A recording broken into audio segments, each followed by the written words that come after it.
The text came in while I was standing beside my wedding cake, my husband's hand still resting gently against the small of my back.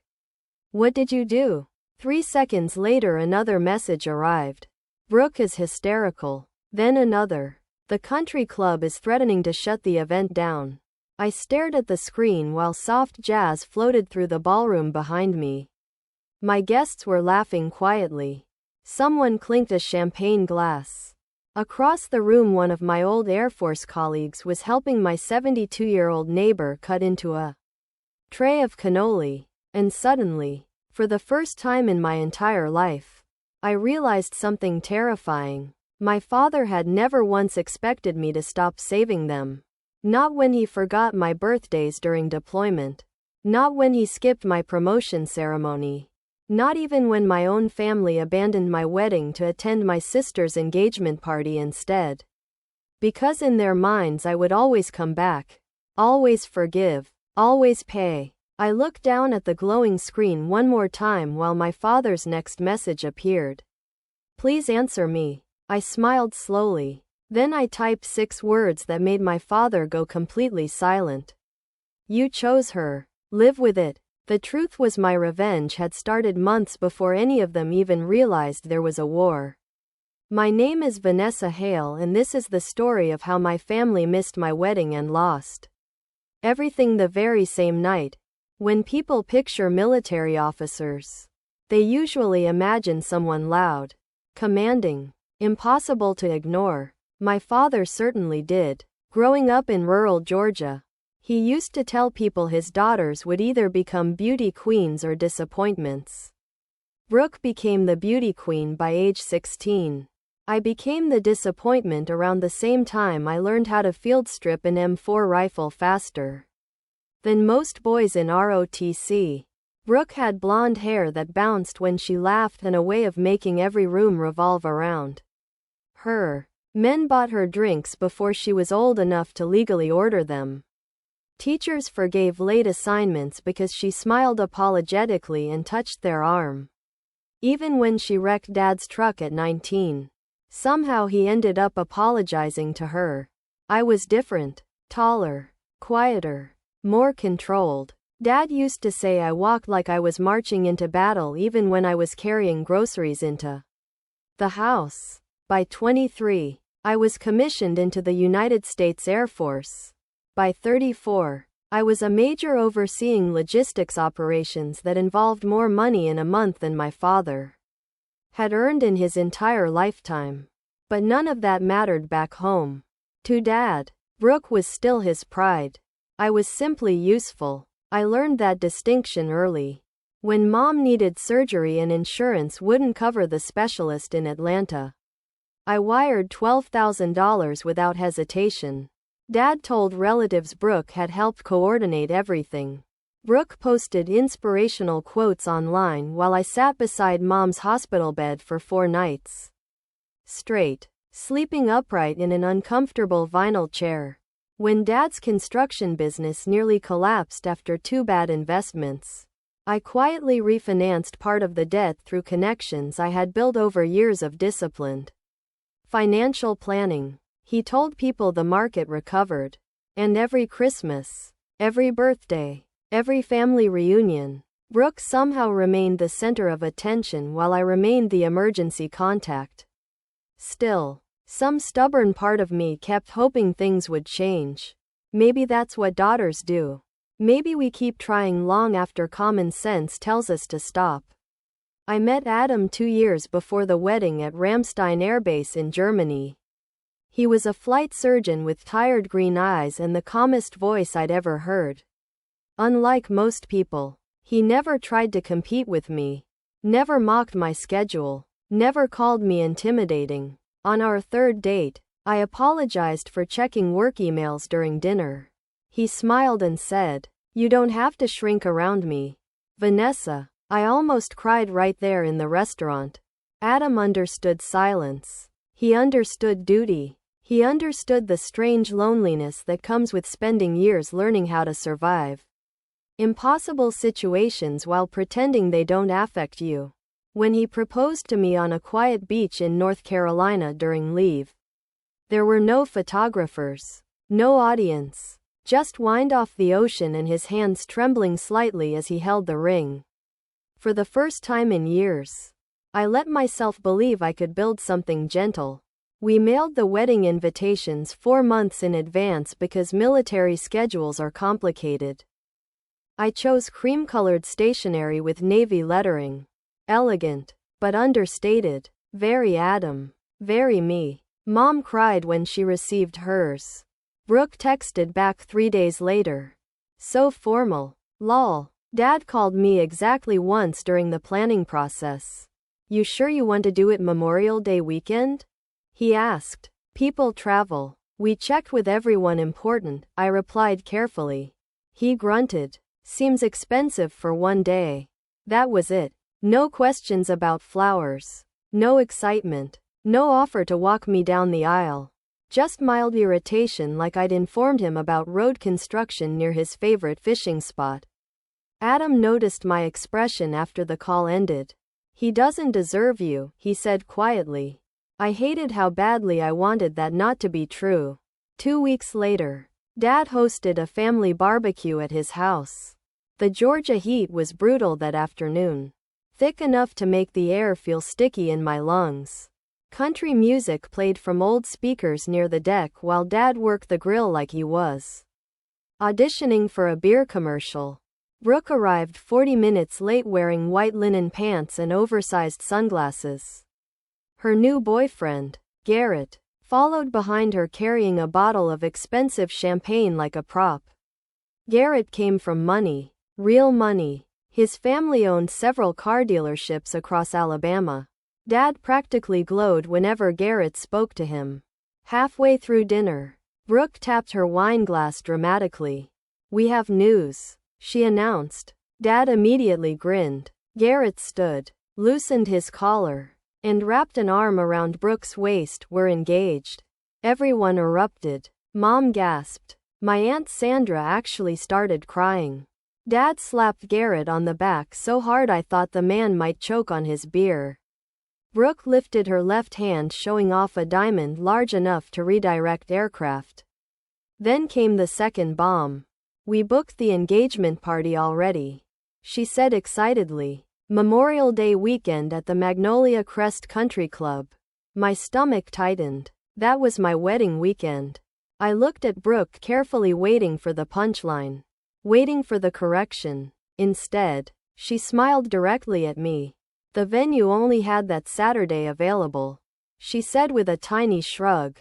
Silence spread slowly around the table. Dad cleared his throat first. Well, he laughed awkwardly. Looks like we've got a busy weekend. Nobody defended me. Nobody even looked surprised. And in that moment, sitting beneath cheap patio lights while my father poured champagne for my sister's engagement, I finally understood something that should have been obvious years ago. They hadn't forgotten my wedding. They had simply decided it mattered less. I didn't say anything for almost 10 seconds after Brooke announced the engagement party date. The entire table felt suspended in syrupy southern heat. The smell of charcoal and smoked ribs lingered in the air while cicadas screamed from the trees behind Dad's backyard fence. Everyone suddenly became very interested in their drinks. Brooke, meanwhile, looked perfectly relaxed. She took a slow sip of champagne and crossed one tan leg over the other beneath the patio table. Like this was all completely normal.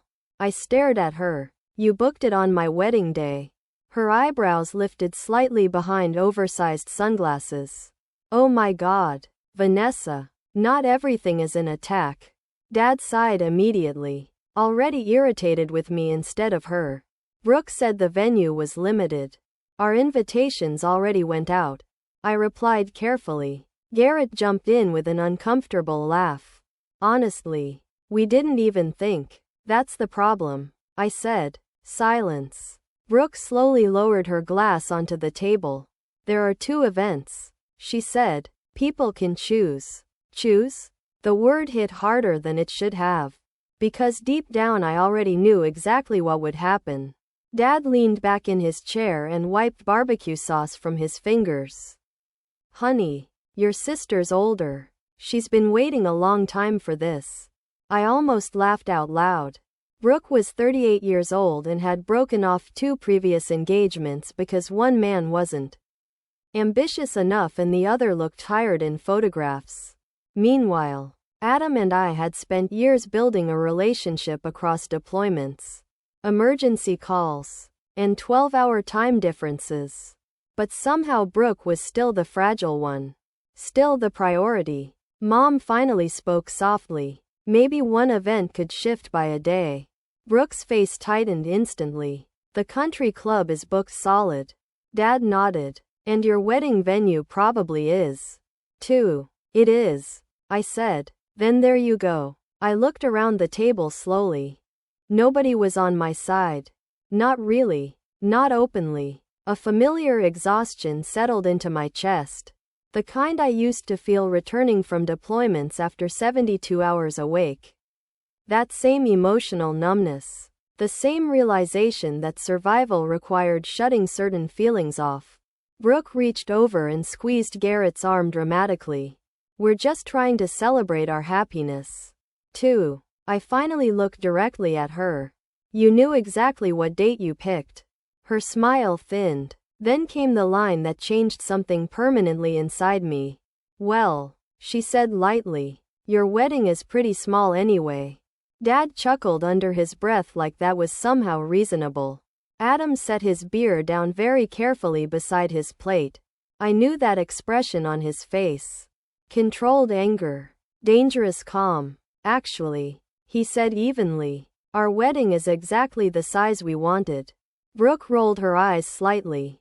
I didn't mean anything by it. Dad pointed his fork toward me. Vanessa, don't start drama over this. Drama? That word again? It was always drama when I reacted to being hurt. Never when Brooke caused the damage. I stood slowly from the table.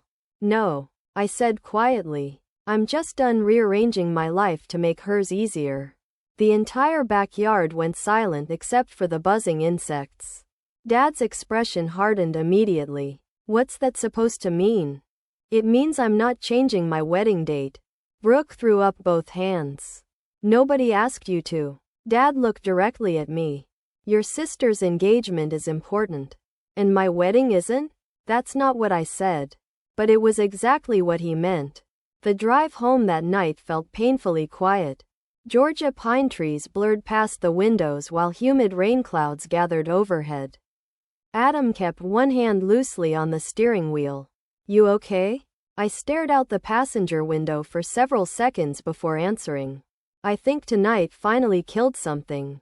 He glanced at me briefly but didn't interrupt. My whole life, I said softly, I kept thinking if I worked hard enough, if I became successful enough, disciplined enough, eventually my father would look at me the way he looks at Brooke. Adam reached over and took my hand. But he doesn't even see you, he said quietly. That hurt because it was true. Over the next several weeks, the family group chat transformed into a non-stop engagement party planning committee. Brooke spammed photos of floral arrangements, champagne towers, gold-trimmed menus, and dress fittings nearly every day. Nobody mentioned my wedding anymore. Not once. Mom occasionally sent me private messages apologizing for the tension.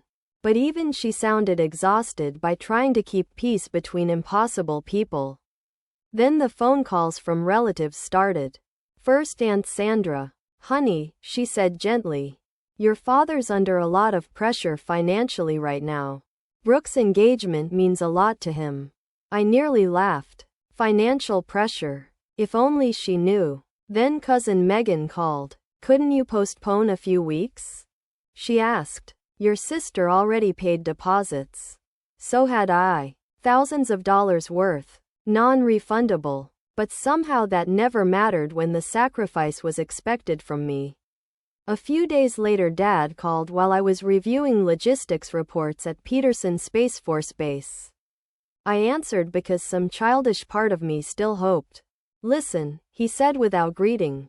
People are feeling forced to choose. I closed the office door quietly. They are choosing. That's unfair. No, I replied calmly. What's unfair is pretending this happened accidentally. Dad exhaled sharply into the phone. Your sister's finally happy. So am I. Silence. Then came the sentence I would replay in my head for months afterward. She needs the support more than you do. I leaned back slowly in my chair. There it was. The truth. Brooke was loved because she needed things. I was neglected because I survived without them. Strong daughters became invisible eventually. I ended the call politely. But after that something inside me became frighteningly calm. Not angry. Not emotional. Strategic. The wedding week arrived wrapped in heavy spring humidity and dark rolling clouds over Savannah. Adam's parents flew in from Colorado 2 days early and treated me with more warmth in 48 hours than my own father had shown in years. His mother helped steam my dress while humming softly under her breath. His father fixed loose decorations without being asked. Nobody complained. Nobody competed. It felt foreign, almost suspicious. The night before the wedding, Mom called crying quietly from her bathroom so Dad wouldn't hear. I'm so sorry, she whispered. I sat alone on the hotel balcony overlooking the riverfront. Are you coming tomorrow? Long silence. Then I heard her inhale shakily. Your father thinks splitting attendance would embarrass Brooke. The words landed softly, almost gently, but somehow that made them worse. I closed my eyes. I understand, Vanessa. It's okay, Mom. But it wasn't, and we both knew it. The next morning I stood in the bridal suite wearing my military-issued posture like armor while outside guests slowly filled the chapel seats. Or at least some seats. Not many. Rows remained painfully empty on my side of the aisle. No father. No sister. No cousins. Almost nobody from the family I had spent years protecting. Just silence and empty chairs. One of my Air Force colleagues squeezed my shoulder gently before the ceremony began. The people who matter showed up, she whispered. I nodded politely. But as the music started and the chapel doors slowly opened, one devastating realization settled fully into my chest. My family hadn't missed my wedding because they couldn't come. They missed it because they chose not to. The chapel was beautiful in the quietest way possible. Soft candlelight flickered against cream-colored walls, while white roses lined the aisle in low arrangements Adam had insisted on paying extra for because he knew I loved simplicity done well. Outside, Savannah rain tapped gently against stained glass windows, turning the afternoon light silver blue. And still all I could see were the empty seats. There's a particular kind of humiliation that comes from looking at places where people should have been. The first row on my side remained almost entirely untouched, except for my mother's elderly neighbor Mrs. Caldwell, who sat clutching tissues in trembling hands. Behind her sat 3 Air Force officers in dress uniforms, and one retired colonel who had once mentored me during deployment in Qatar.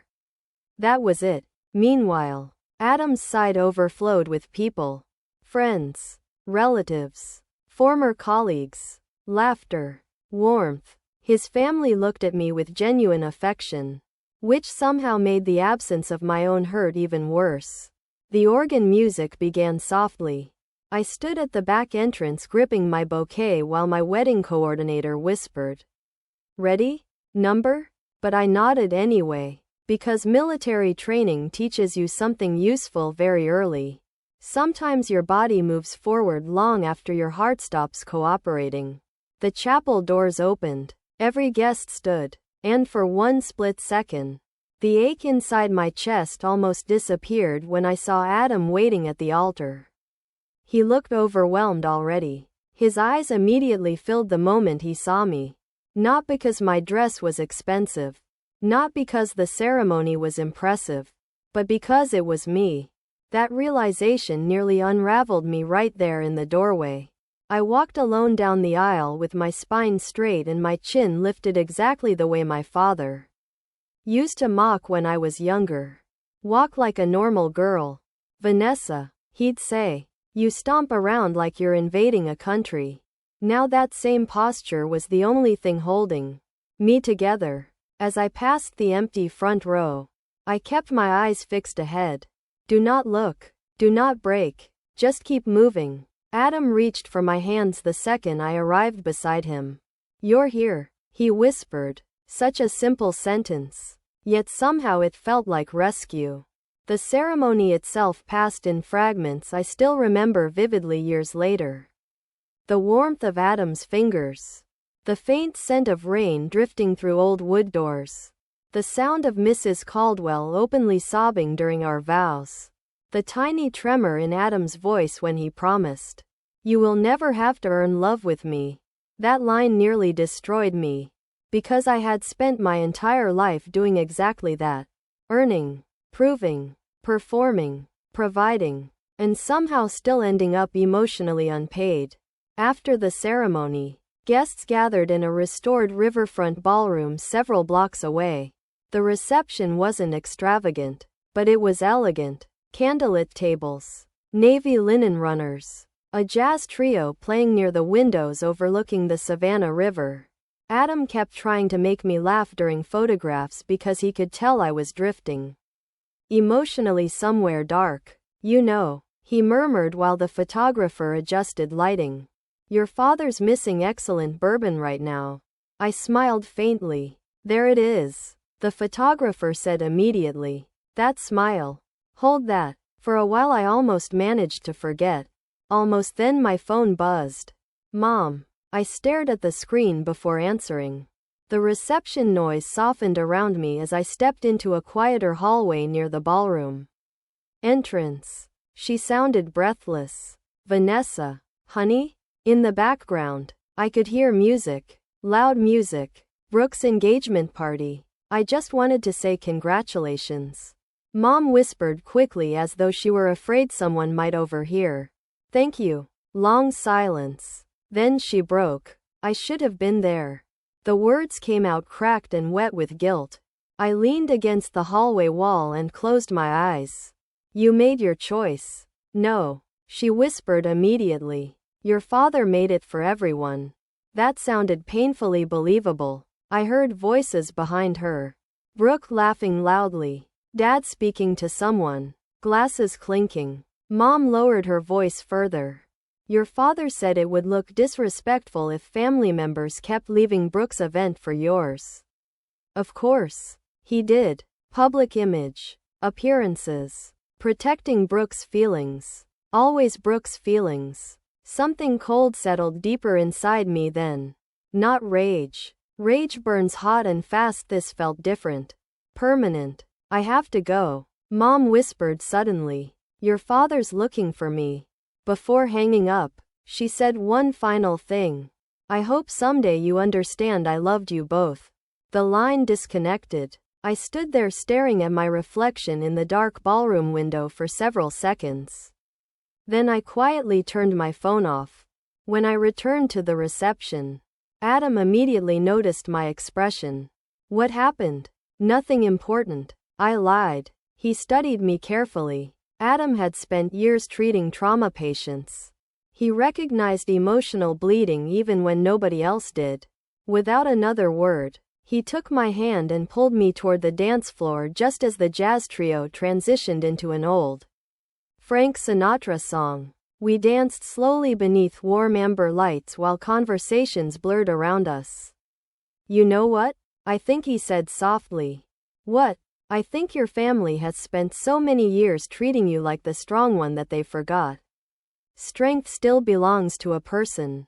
I swallowed hard. My father thinks I don't need anyone. That's because he's confused dependence with love. I looked up at him. And what if he never changes? Adam's hand tightened gently against my waist, then he loses you. Simple. Clean. True. Hours later, the reception finally relaxed into something warm and intimate. My commanding officer gave an unexpectedly heartfelt toast that made half the room emotional. To Major Vanessa Hale, he said, raising his glass. One of the most dependable leaders I've ever worked with and one of the most stubborn women alive. Laughter filled the ballroom. She takes care of everyone around her, he continued. So, tonight it's nice seeing someone finally take care of her. People applauded softly. And suddenly I had to look away before I cried because strangers had spent years appreciating sacrifices my own father never even noticed. Later that evening, Adam and I stood together beside our wedding cake while guests gathered around holding champagne glasses. The cake was simple. 3 tiers, white buttercream, fresh flowers. Exactly what we wanted. Someone shouted for us to kiss before cutting it. Adam laughed and leaned toward me. Then my phone vibrated. Once, twice, 3 times. I frowned slightly. Adam glanced down. Everything okay? I don't know. I pulled the phone from my clutch and looked at the screen. Dad, what did you do? Another message appeared instantly. Brooke is screaming. Then another. The country club manager says payments were cancelled. Around us, guests kept smiling unaware. But something deep inside me became very still. Because finally my family was about to learn exactly who had been holding their entire world together all these years. For several seconds I simply stared at the messages while the ballroom noise faded into a dull blur. Around me. What is it? Adam asked quietly. I looked up at him slowly. Then I smiled. Not because I was happy. Because after 34 years of swallowing disappointment, humiliation, and emotional neglect, the moment I had spent months preparing for had finally arrived. I think I said calmly. My family just discovered the truth. Adam studied my face carefully. He knew me well enough by then to recognize the difference between anger and resolution. And this was resolution. Another call came through from Dad. Declined. Then Brooke. Declined. Then Garrett. That one almost made me laugh. Guests nearby were still chatting warmly, unaware that less than 5 miles away my sister's glamorous engagement party was collapsing in real time. Adam leaned slightly closer. You want to tell me what's happening? I slipped the phone back into my clutch. In a minute, I said. First let's cut the cake. His eyebrows lifted in surprise. But then he smiled slowly, understanding exactly what kind of woman he had married. We cut the cake while the applause filled the ballroom. Cameras flashed. Someone popped another champagne bottle near the dance floor. And all the while my phone continued vibrating non-stop against my wrist like a heartbeat. When the applause settled, Adam quietly guided me toward the private bridal suite connected to the ballroom. The second the door closed behind us, I finally exhaled fully. Then I handed him the phone. He read the messages silently. What payments? He asked. I sat slowly on the velvet sofa near the window. All of them. His eyes lifted immediately. Now it was time. For years my father believed he had survived a series of financial disasters through luck, timing, and family resilience. That's what he told people anyway. The truth was much uglier. Dad's construction company had begun failing nearly 6 years earlier after 2 terrible investments. And a tax issue he hid from everyone except Mom. By then Brooke was already drowning in credit card debt from a lifestyle she couldn't afford but refused to scale back from. And because I was the reliable daughter, the calm daughter, the military daughter, I stepped in quietly. At first it was temporary. A mortgage payment here, a debt consolidation loan there, tuition assistance for Brooke's son after her divorce. Dad promised repeatedly he'd recover financially soon. He never did. Instead, dependence became habit, and habit became entitlement. I never told them how much I covered because I didn't want gratitude. I wanted peace, stability, family. But over time I started noticing something disturbing. The more I sacrificed, the less they respected me. Dad praised Brooke endlessly for showing up to Sunday dinners while I was wiring thousands of Dollars from overseas deployment zones without even receiving a thank you text. Brooke once posted online, "Family always supports each other." That same week I paid her overdue car note to prevent repossession. Nobody ever asked how I managed it financially because nobody really wanted to know. People are comfortable with sacrifice as long as it remains invisible. Adam sat down across from me slowly. "And tonight?" I folded my hands together calmly. "Tonight every automatic payment stopped." He stared at me for a second. Then realization hit. "The country club?" I nodded. 3 months earlier, after Brooke announced her engagement party, Dad quietly called me asking for temporary help covering deposits until Garrett's family reimbursed them later. I agreed. Not because I wanted to help Brooke. Because by then I had already started planning my exit. Every payment, every loan protection, every emergency transfer, every hidden account stabilizing my father's collapsing finances. All documented carefully, and all tied to one scheduled email. The email had been set to release automatically at precisely 8:45 p.m. tonight. The exact moment Adam and I cut our wedding cake. Recipients included Dad, Brooke, Garrett, their attorney, the Magnolia Crest Country Club financial office. And attached to that email was something my father never expected to see. Proof. Years of proof. Bank statements. Wire transfers. Mortgage records. Tax settlements. Business loan guarantees. Credit card rescues. Educational trust disbursements. Every single thing I had quietly paid for while my family treated me like an emotional inconvenience. Adam leaned back slowly, stunned. "You covered all of that yourself?" I laughed softly without humor. "Mostly during deployments." For a moment, neither of us spoke. Then my phone rang again. "Dad." This time I answered. The second the line connected, I heard shouting in the background. Brooke was screaming. Dad sounded breathless. "What the hell did you do?" His voice shook in a way I had never heard before. I remained calm. "I'm at my wedding reception." "Dad, the country club says the payment account was frozen. Cancelled." I corrected gently. Silence. "Then what account?" That question nearly broke my heart. Because even now, even after all these years, he still didn't know where the money came from. "You really thought your business survived on its own?" Quote. I asked quietly. More silence. Longer this time. Then I heard Garrett's voice in the background. "Wait, what does she mean?" Brooke immediately snapped. "She's being dramatic." I closed my eyes briefly. Same Brooke. Always. Dad's voice lowered. "The email.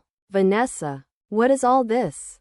There it was. The moment. The exact second my father realized the daughter he ignored had been carrying the entire family on her back for years. "I paid your tax lien in 2021, I said evenly. "I covered the second mortgage after your refinancing failed. "I paid Brooke's tuition debt. "I funded Lucas's private school account after her divorce. "And I personally guaranteed Garrett's business expansion loan 3 months ago." Dead silence. Then Garrett again. "You guaranteed what?" Oops. Brooke clearly hadn't told him that part. I heard muffled arguing explode between them instantly. Dad sounded suddenly smaller somehow. You were paying for everything?" I stared out the rain-covered ballroom window at Savannah lights reflecting across dark water. Then I finally said the sentence I had waited years to say. "You chose your favorite daughter tonight, Dad. So, I stopped paying to be treated like your least favorite one." Behind him, chaos erupted completely. Brooke yelling. Garrett demanding answers. Voices overlapping. Someone crying. And for the first time in my entire life, I felt absolutely nothing. The voicemail messages started arriving before sunrise. I woke slowly to soft gray light spilling through sheer curtains in our honeymoon suite overlooking the Gulf Coast. The waves outside rolled gently against white sand, while somewhere below seagulls cried over the water. For a few peaceful seconds, I forgot everything. Then I saw my phone. 14 missed calls from Dad. 7 from Mom. 3 from Brooke. 2 unknown numbers I assumed belonged to Garrett or his attorney. Adam stirred beside me, still half asleep. You don't have to answer those, he murmured. I stared at the screen quietly. I know. And for the first time in my life, I truly understood what freedom felt like. Not revenge. Not victory. Freedom. The previous night had detonated exactly the way I knew it would. After I hung up on Dad, the Magnolia Crest Country Club immediately demanded full payment for Brooke's engagement event.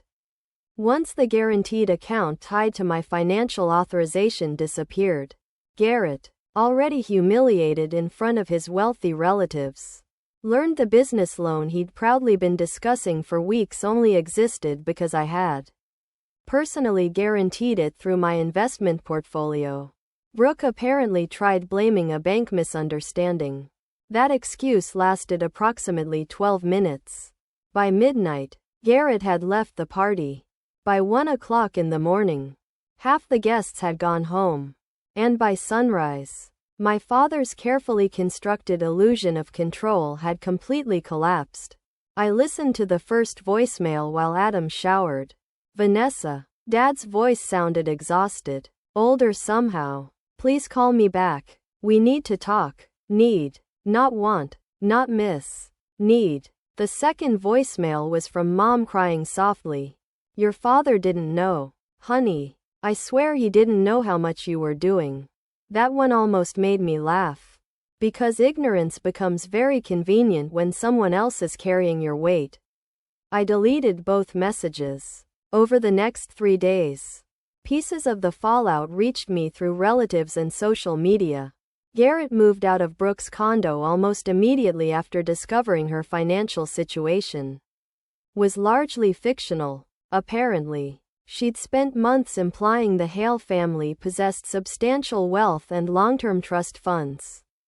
Technically, they did. I was the trust fund.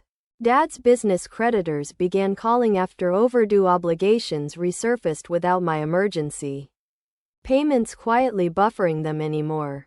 The second mortgage notice arrived 2 days later. And for the first time in decades, my father had no hidden safety net. No invisible daughter fixing things behind the curtain. Adam and I spent those days walking beaches, eating seafood at tiny waterfront restaurants, and rediscovering what calm felt like. Sometimes he'd catch me staring into space during dinner. You okay? He'd ask gently, and strangely enough, I usually was. The grief surprised me less than the relief.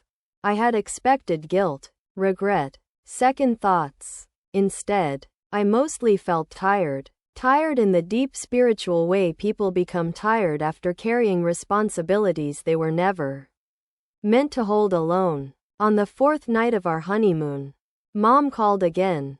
This time I answered. She sounded fragile. Your father's not doing well.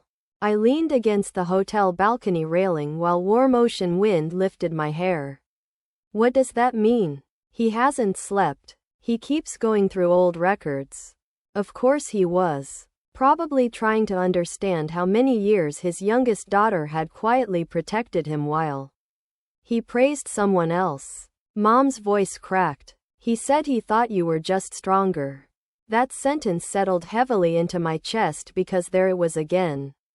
The excuse people always used to neglect dependable women. You're stronger. You can handle it. You don't need as much. As though resilience somehow eliminates emotional hunger. I have to go. Mom. Vanessa. Wait. I closed my eyes. What? He's ashamed. For a moment, neither of us spoke. Then I said the truth neither parent had ever fully understood. He should be. 3 months later, Dad's house went on the market. The same backyard where Brooke announced her engagement under glowing patio lights now displayed a for sale sign near the mailbox. Dad's business downsized drastically after losing several contracts. Garrett officially ended things with Brooke, who immediately began telling people he was intimidated. by strong women. Which would have been funny if she'd ever actually supported one. Family members started contacting me carefully after the truth spread. Aunt Sandra called first. I had no idea, she admitted quietly. No one did. Because invisible labor only becomes visible once it stops. By then, Adam and I had settled into a new home near Charleston after my reassignment. Life there felt strangely peaceful. We cooked dinner together, argued over furniture colors, fell asleep without emotional warfare hanging over every conversation. For the first time in years, I stopped waking up waiting for a family crisis. Then one rainy Thursday evening, someone knocked at our front door. I already knew who it was before opening it. Dad stood on the porch wearing an old brown jacket that suddenly looked too large on him. He appeared smaller than I remembered, older. The confidence he carried for most of my life seemed stripped away somehow. For several seconds, neither of us spoke. Then he looked past me into the warm light of my home and quietly asked, "Can I come in?" We sat across from each other in the living room while rain tapped softly against the windows. Adam respectfully disappeared into the kitchen, giving us privacy. Dad kept staring at his hands.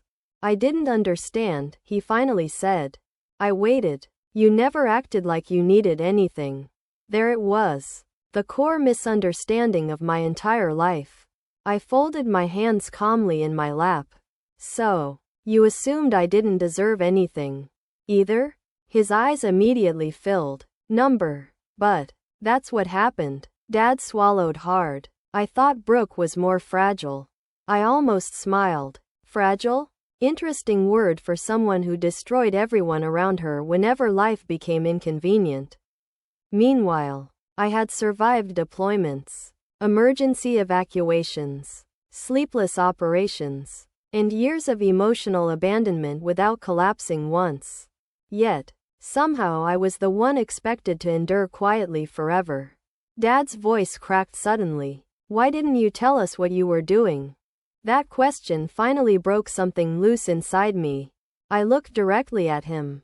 Because I wanted a family who loved me before they knew what I could provide.